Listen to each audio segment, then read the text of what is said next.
우리 하나님의 은혜가 우리 안에 넘치기를 바랍니다. 오늘은 갈라디아서 4장 12절에서 20절 말씀을 근거로 영적 리더와 성도와의 바른 관계라는 제목으로 하나님 말씀 증거하겠습니다. 복음의 능력 갈라디아서 강의 9번째 시간입니다. 우리가 어제 이제 교회 창립 21주년 감사 예배를 드렸죠. 그리고 교회에 대해서 우리 마음에 이제 깊이 새겼을 것입니다. 교회의 가장 핵심이 참여함, 함께함이라는 것을 우리가 깨달았죠. 그래서 우리가 함께할 때 두세 사람이 내 이름으로 모인 곳에 우리 주님께서 그 가운데 계시고 또 한 사람이면 피하겠거냐 두 사람이 맞설 수 있나니 세겹전은 끊어지지 않는다. 우리가 이 교회를 이룰 때 마귀를 이기고 또 우리가 천국으로 향하는 구원의 삶을 온전하게 살아가게 될 줄을 믿습니다. 그래서 우리가 구원받고 태어났다면 이제는 교회를 통해서 자라나고 성숙하고 성장하는 귀한 은혜가 우리가 넘치기를 바랍니다. 신앙생활을 한마디로 말하면 무엇일까요? 신앙생활, 믿음생활을 한마디로 말하면 그것은 관계라고 말할 수 있습니다. 우리가 믿는다라고 할 때, 신앙생활을 한다라고 할 때 우리가 그 신앙생활은 단지 종교생활이 아닙니다. 종교생활이라는 것은 이 개인이죠. 개인. 내가 열심히 하고 내가 무엇인가를 하면 그것으로 만족되는 것이 이제 종교생활이라고 이제 하는 것입니다. 그런데 우리가 믿음생활이라는 것은 그런 행위에 있는 것이 아닙니다. 행위는 자기만족입니다. 내가 뭐 봉사하고 내가 구제하고 그러면 내가 만족이 되는 거예요. 내가 꼭 구원받은 것 같고 신앙생활 잘하는 것 같고 가만히 보면은 자기 만족이에요. 자기 혼자죠. 모든 종교들이 다 마찬가지입니다. 불교도 마찬가지로 내가 자비를 베풀고 내가 그런 번뇌는 아니죠. 그걸 이제 무슨 108배 이제 절을 하고 막 그러면 자기가 구원받고 자기가 이제 만족이 되는 거죠. 근데 기독교는 이와는 전혀 다른 종교죠. 정말 생명입니다. 생명의 핵심은 생명 되신 주님과의 연결입니다. 그 관계가 어떠냐? 이게 핵심인 것이죠. 또 마찬가지로 우리 주님께서 원하시는 것은 성도와 성도, 사람과 사람과의 관계에 그 핵심이 있다라고 말씀하고 있는 것입니다. 예수님께서 우리 가운데 주신 대계명이 있습니다. 그 계명이 무엇이죠? 두 가지입니다. 한 가지가 아니라 두 가지입니다. 우리 마태복음 22장 37절에서 40절 말씀을 같이 한번 읽어보겠습니다. 시작. 예수께서 이르시되 내 마음을 다하고 목숨을 다하고 뜻을 다하여 주 너희 하나님을 사랑하라 하셨으니 이것이 크고 첫째 되는 계명이요 둘째도 그와 같으니 내 이웃을 내 자신같이 사랑하라 하셨으니 이 두 계명이 온 율법과 선지자의 강령이니라. 아멘. 이 두 계명이 이 주님께서 말씀하시는 이 성경 전체의 강령이다. 이 핵심 주제다라는 거예요. 그래서 이 말씀을 빼놓고는 신앙생활이 안 되는 거죠. 믿음생활이라는 것이 성립이 안 된다라는 거예요. 그래서 보니까 이 두 계명이 온 율법과 선지자의 강령이다. 온 성경 말씀, 이 모든 말씀과 또 하나님께서 보내신 선지자들, 끊임없이 보내주신 선지자들, 또 지금 우리 가운데 주시는 우리 목사님, 또 영적 리더, 이 모든 사람들의 강령이 뭐냐? 핵심 주제가 바로 이 말씀이다. 핵심이 뭡니까? 사랑이다. 사랑이 뭡니까? 관계다라는 거예요. 혼자 신앙생활하는 것이 아니라 하나님과 나와의 관계, 또 이웃과 나와 다른 성도들과의 관계, 이것이 바로 신앙생활이다라는 것을 말씀하고 있는 것입니다. 그래서 이 신앙생활이라는 것은 혼자서는 절대 할 수 없는 것입니다. 돌을 닦는 것이 아니라는 거예요. 온전한 관계를 이루어서 우리가 그리스도의 장성한 분량까지 자라나는 귀한 축복이 있기를 바랍니다. 이 교회 생활도 마찬가지입니다. 교회 다닌다는 것은 혼자 왔다 갔다 하는 것, 이건 절대 신앙생활이 아닌 것입니다. 그 가운데서 관계를 맺고 그 가운데서 그리스도를 발견하는 것, 교회를 통해서 자라나고 성숙되는 것, 이것이 진정한 신앙생활인 줄 믿습니다. 그래서 오늘 사도 바울은 특별히 교회 안에서 영적 리더와 이 성도와의 그 관계가 어때야 되느냐라는 것을 말씀하고 있는 것입니다. 이 영적 리더는 마디죠. 그 마디가 이 지체론에 보면 마디론이라고 하는데 우리 지체가 마디에 붙어 있고 마디를 통해서 지체와 지체가 움직이죠. 우리 몸을 이렇게 움직여 보면 알죠. 이 팔꿈치라는 이 마디가 있을 때 이 팔이 연결되고 상합되고 움직여지고 자라나게 된다라는 것을 말씀하고 있는 것입니다. 마찬가지로 교회도 마찬가지입니다. 이 마디를 통해서 지체와 지체가 움직여지고 서로 상합하고 결합됨을 통해서 그리스도의 몸이 자라나는 것이다라고 말씀하고 있는 것입니다. 오늘 세 가지로 말씀하고 있습니다. 이 사도 바울이 세 가지로 말씀하고 있는데요. 가장 첫 번째는 영적 리더와 성도 간의 상호관계, 공통적인 관계가 무엇인가를 이제 한마디로 말씀하고 있고요. 두 번째는 성도들이 영적 리더를 어떻게 대해야 될까, 어떤 태도로 대해야 될까, 그것에 대해서 세 가지로 말씀하고 있고요. 또 그렇다면 영적 리더는 성도를 어떤 마음으로 대해야 될까, 그것을 두 가지로 말씀하고 있습니다. 그것들을 우리가 좀 살펴보기 원합니다. 가장 첫 번째는 영적 리더와 성도와의 관계, 그 관계를 어떻게 가져야 될까라는 것입니다. 오늘 본 말씀 갈라디아서 4장 12절 말씀을 같이 한번 읽어보겠습니다. 12절 시작. 형제들아 내가 너희와 같이 되었은즉 너희도 나와 같이 되기를 구하노라. 너희가 내게 해롭게 하지 아니하였느니라. 아멘. 이것은 같이예요. 그러니까 내가 너와 같이 되고 너가 나와 같이 되고, 이것이 무엇입니까? 이것이 이 마음을 이제 같이 하는 것이죠. 마음을 같이 하는 것이죠. 공감하는 겁니다. 공감. 그러니까 나는 나, 너는 너, 나는 영적 리더고 너는 성도야. 내가 가르치면 너가 들어야 돼. 이런 관계가 아니라 함께함의 관계라는 거예요. 마음을 주고 마음을 받고 같이 하는 관계가 되어야 된다는 것입니다. 그래서 함께함의 가장 핵심은 공감이죠. 그래서 누가 누구를 가르친다, 또 배운다라는 것은 그 우리나라 말로 보면 가르치는 사람, 배우는 사람, 이것이 따로 있죠. 선생, 제자 이런 것들이 따로 있지 않습니까? 근데 참 이 히브리서를 보면은, 이 히브리어를 보면은 특이한 게 가르치다라는 단어와 배우다라는 단어가 같이 있어요. 똑같이 쓰이고 있는 거예요. 무슨 말이냐면 가르치는 사람과 배우는 사람이 어떤 상하관계가 아니라 같은 관계라는 거예요. 배우는 게 곧 가르침이고 가르침이 곧 배움이다. 그러니까 중요한 것은 함께함이다라는 것을 말씀하고 있는 것입니다. 그래서 교회의 핵심, 또 셀교회의 핵심, 우리 이 관계의 핵심, 이것은 함께함이다라는 것입니다. 그래서 어제 담임 목사님께서 그렇게 말씀하셨지 않습니까? 참여라는 말을 했죠. 참여하고 함께함을 통해서 온전한 교회를 세우고 또 사랑하는 이 교회를 더욱더 사랑하고 감사하는 그런 일들이 일어나게 된다는 거예요. 그래서 함께를 잃어버리면 교회는 없는 거예요. 그러니까 함께를 잃어버리면 신앙생활은 없는 거예요. 믿음생활은 없는 것입니다. 우리가 꼭 함께함을 원리를 우리가 깨닫는 은혜가 있길 바랍니다. 에베소서 2장 22절을 같이 한번 읽어보겠습니다. 시작.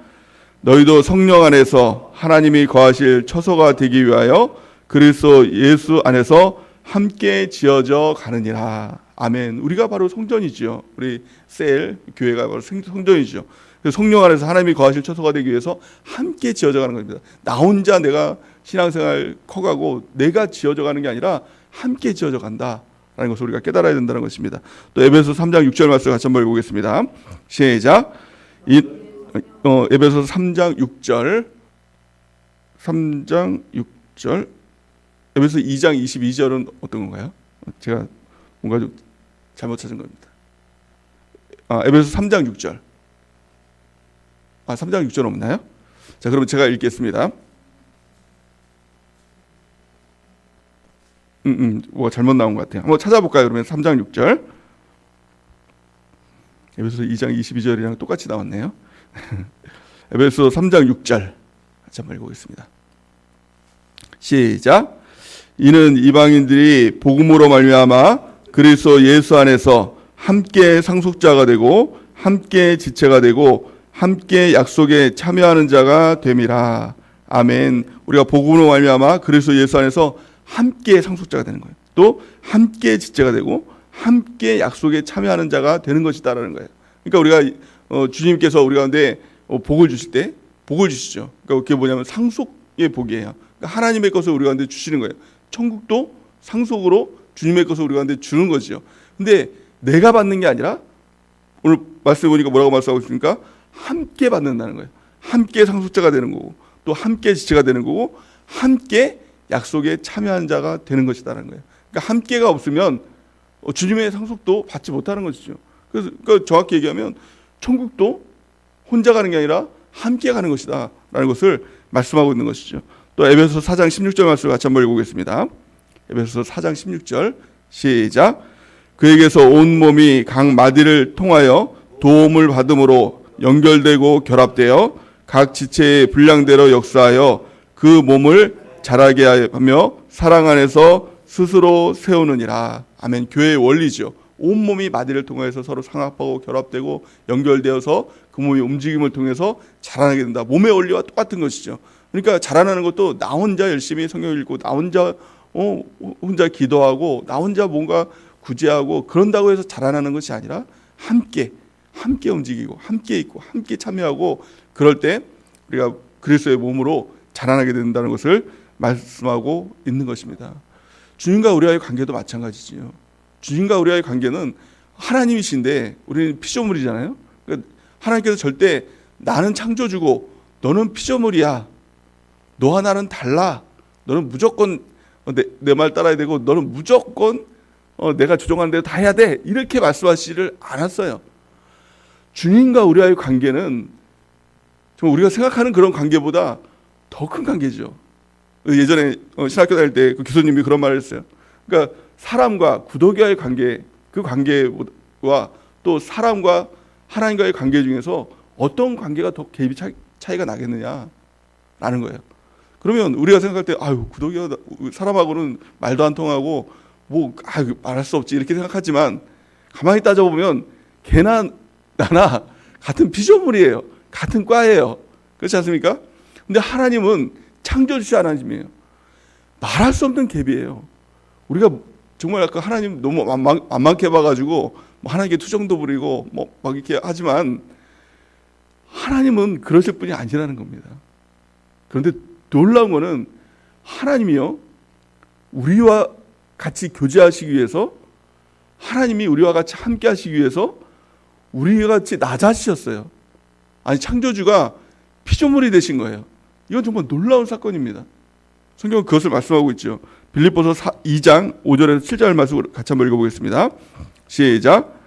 너희 안에 이 마음을 품으라. 곧 그리스도 예수의 마음이니 그는 근본 하나님의 본체이시나 하나님과 동등됨을 취할 것으로 여기지 아니하시고 오히려 자기를 비워 종의 형체를 가지사 사람들과 같이 되셨고. 아멘. 그 창조주가 우리와 같이 눈높이를 맞추기 위해서 우리와 같이 함께하기 위해서 우리가 교제를 하기 위해서 사람이 되셔서 이 인간의 신이 만드신 창조주가 만드신 여자의 몸에 자궁에 그 안에 들어가셔서 10달 동안 계시다가 태어나셔서 우리와 같이 사람이 되신 사건. 이건 정말 놀라운 사건입니다. 그 이유가 뭐예요? 우리를 만나기 위해서, 우리가 교제하기 위해서, 우리가 함께하기 위해서. 근데 그 주님께서 우리 가운데 뭐라고 말씀하고 있습니까? 너희 안에 이 마음을 품으라 이렇게 말씀하는 거예요. 아니 하나님도 우리와 같이 이렇게 낮아지시고 하나님도 우리와 같이 그 눈높이를 확 낮추셨는데 말할 수 없이 그렇게 낮추셨는데 우리 교회 안에서는 우리가 뭐라고 우리가 돈이 많으면 또 얼마나 많다고 또 학식이 많다면 또 얼마나 많다고 나는 너와 달라. 너는 나와 신분이 달라. 뭐 재력이 달라. 이렇게 만약 하고 있다면 이거는 정말 부끄러운 것입니다. 이건 정말 말할 수 없는 것입니다. 우리가 주님께서 우리 가운데 낮추셨던 것처럼 우리도 누군가 신앙이 비록 낮은 사람이 있다, 아직 믿음이 모르는 사람이 있다고 할지라도 너는 그것도 몰라? 라는 것이 아니라 그들의 눈높이에 맞춰서 그들과 함께함을 이루는 것, 이것이 바로 신앙생활의 교회생활의 핵심인 줄 믿습니다. 그러니까 함께함이 안 되면 우리 주님께는 너무너무 부끄러운 것입니다. 나는 이렇기 때문에 저 사람과 달라. 저 사람과 함께할 수 없어. 성격이 틀려. 이게 말이나 되는 것입니까? 말이 안 되는 것이죠. 우리 주님을 생각하면 우리가 함께함을 이루지 못할 일이 없는 줄 믿습니다. 또한 두 번째는 그렇다면 성도들이 영적 리더를 대할 때 어떻게 대해야 될까? 이 세 가지를 말씀하고 있는데요. 가장 첫 번째는 갈라디아서 4장 13절에서 14절입니다. 13절에서 14절 우리 같이 한 목소리 읽겠습니다. 시작. 내가 처음에 육체의 약함으로 말미암아 너희에게 복음을 전한 것을 너희가 아는 바라. 너희를 시험하는 것이 내 육체에 있으되 이것을 너희가 없인 여기지도 아니하며 버리지도 아니하고 오직 나를 하나님의 천사와 같이 또는 그리스도 예수와 같이 영접하였도다. 아멘. 첫 번째는 영적 리더를 향한 존중입니다. 오늘 성경 보니까 이 사도 바울에게는 육체의 약함이 있었다는 거예요. 부족함이 있었다는 것이죠. 그런데 성도들은 그를 보면서 그의 약함을 보지 않았다는 겁니다. 그걸 외모로 판단하지 않고 하나님께서 보내주신 사자와 같이 대했다는 것입니다. 그래서 14절 하반절에 보니까 오직 나를 하나님의 천사같이 또는 그리스도 예수와 같이 영접하였도다. 아멘. 이것이 바로 영적 리더를 대하는 우리의 태도가 되어야 되는 줄 믿습니다. 하나님께서 보내신 천사와 같이 여기고 또 심지어는 예수 그리스도와 같이 여기는, 그래서 겸손하고 그를 존중하는 태도를 보여야 한다는 것입니다. 예수님께서 이렇게 말씀하셨습니다. 요한복음 13장 20절 말씀 보니까 내가 진실로 진실로 너희에게 이르노니 내가 보낸 자를 영접하는 자는 나를 영접하는 것이요 나를 영접하는 자는 나 보내신 이를 영접하는 것이니라. 아멘. 이게 똑같다라는 것입니다. 우리가 영적 리더를 대하는 태도, 이게 바로 예수님을 대하는 태도와 똑같다는 거예요. 영적 리더를 박대하고 영적 리더를 대적하면 예수님을 대적하고 박대하는 것과 똑같은 것이다. 반대로 영적 리더를 천사와 같이 또 예수 그리스도와 같이 영접하면 이것이 바로 예수님을 영접하는 것과 똑같은 것이다. 예수님을 영접하는 것은 곧 예수님을 보내신 하나님을 영접하는 것과 똑같은 것이다 라는 거예요. 우리가 영적 리더를 존중하고 그를 보면서 정말 천사를 보는 것 같이 또 예수 그리스도를 보는 것 같이 대접하고 영접하는 은혜가 있기를 바랍니다. 또 두 번째는 사랑해야 된다는 것입니다. 얼마만큼 사랑해야 되느냐? 갈라디아서 4장 13절, 15절 우리 같이 한번 읽어보겠습니다. 15절 시작. 너희의 복이 지금 어디 있느냐?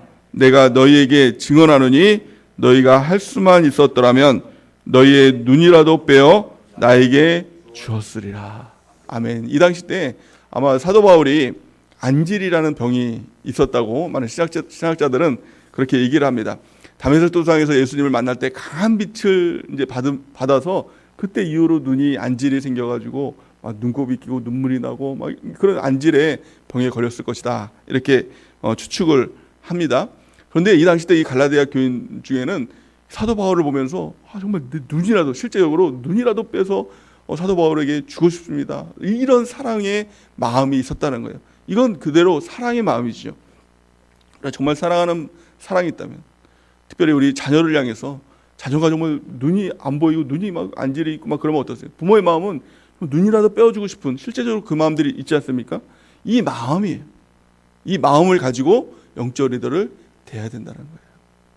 이 사랑의 마음이 있을 때 그 복은 영적 리더에게 있는 것이 아니라 내가 그를 사랑해요. 그러면 영적 리더가 좋은 게 아니라 성도가 좋다. 오늘 본 말씀 이 15절 말씀 보면 뭐라고 말씀하십니까? 너희의 복이 지금 어디 있느냐? 그 복이에요. 영적 리더를 사랑하는 것, 영적 리더를 정말 아끼는 것, 그를 존중히 여기는 것, 그것이 성도의 복이 되는 줄 믿습니다. 그 다음에 반대로 보면 어떻습니까? 그를 박대하고 막 그를 무시하고 그를 막 핍박하고 그러면 어떻습니까? 복이 없는 것이죠. 저주가 있는 것이죠. 이 원리를 깨닫는 은혜가 있기를 바랍니다. 자, 세 번째 어떻게 영적 리더를 대해야 되느냐? 갈라디아서 4장 16절 말씀을 같이 한번 읽겠습니다. 시작. 그런즉 내가 너희에게 참말을 함으로 원수가 되었느냐? 아멘. 무슨 말이냐면 이 갈라디아 교인 중에서는 사도 바울이 바른 복음을 증거할 때, 참말을 할 때, 예수 그리스도의 복음을 증거할 때 그 말이 듣기 싫으니까 원수가 되는 거예요. 안 봐버리는 거예요. 뭐 전화도 씹고, 초청해도 막 뭐 지나가도 막 아는 체도 안 하고, 뭐 이제 그런 일들이 있지 않습니까? 왜 바른 복음이 듣기 싫으니까, 내가 자꾸 듣기 싫은 얘기를 하니까 뭐 피해가는 겁니다. 그렇게 하지 말라는 것입니다.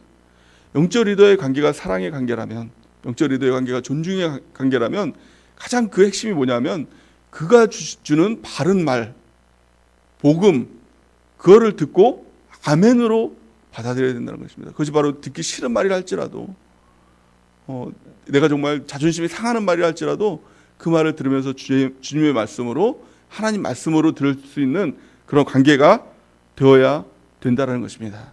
그 말씀을 하나님의 말씀을 들을 수 있는 관계가 되는가? 그것이 바로 핵심적인 관계가 되는 것입니다. 성경은 이렇게 말씀합니다. 히브리서 4장 2절 말씀 보니까 그들과 같이 우리도 복음을 전함을 받은 자이나 들은 바 그 말씀이 우리에게 유익하지 못한 것은 듣는 자가 믿음과 결부시키지 아니함이라. 아멘. 복음을 듣는다고 해서 그것이 다 유익이 되는 것이 아니라는 거예요. 복음은 복된 소식이죠. 그 말씀을 통해서 내가 변하는 것이죠. 그 말씀을 통해서 우리가 그리스도의 장성한 분량까지 자라나게 되고 천국으로 인도되는 그 복된 말씀이에요. 근데 그것을 들으면 정말 복된 건데 그것이 다 유익되지 않는 것은 내가 그 말씀을 들을 때 사람의 말로 듣는 겁니다. 아니, 네가 뭔데 나한테 그렇게 지적질이야? 네가 뭔데 나한테 그런 말을 해? 라고 반응하기 시작하면 아무리 말씀을 들어도 그 말씀이 유익이 되지 않는다는 거예요. 영적 리더의 말을 하나님 말씀으로 들을 때, 복음으로 들을 때 그 말씀을 통해서 내가 변화되고 그 말씀을 통해서 복음의 역사가, 말 그대로 복의 역사가 나타나는 은혜가 넘치게 될 줄을 믿습니다. 그러기에 그 말씀으로 내가 변화될 수 있어야 돼요. 내가 잘못된 길을 가고 있을 때, 내가 죄악된 길을 가고 있을 때 나를 잡아줄 한 사람이 있어야 되는 것입니다. 그 바로 우리의 영적 리더가 되는 은혜가 있기를 바랍니다. 그래서 전도서 말씀을 보면 한 사람이 두 사람보다 나음이 무엇이냐, 한 사람이 무너질 때 잡아주는 사람이 있어야 그 사람이 구원받고 그 사람이 천국길로 갈 수 있기 때문에 그 사람이 있어야 된다는 거예요. 그래서 영적 리더를 하나님께서 나에게 보내주신 줄 믿습니다. 그 말씀 받을 때 내가 틀렸습니다. 영적 리더가 옳습니다. 복음이 옳습니다. 말씀이 옳습니다. 이 마음만 있으면 절대 지옥 갈 일 없어요. 내가 죄를 지어도 바로 잡아줄 사람 한 사람만 있어도 우리는 반드시 주님과 함께 영원한 천국길로, 구원의 길로 가게 될 줄을 믿습니다. 그 관계가 바로 영적 리더와의 관계가 되어야 하는 줄 믿습니다. 마지막 세 번째는, 그렇다면 이 영적 리더가 어떻게 성도들을 대해야 될까? 두 가지 태도를 말씀하고 있는데요. 갈라디아서 4장 19절에서 20절 말씀을 같이 한번 읽겠습니다. 19절에서 20절 시작.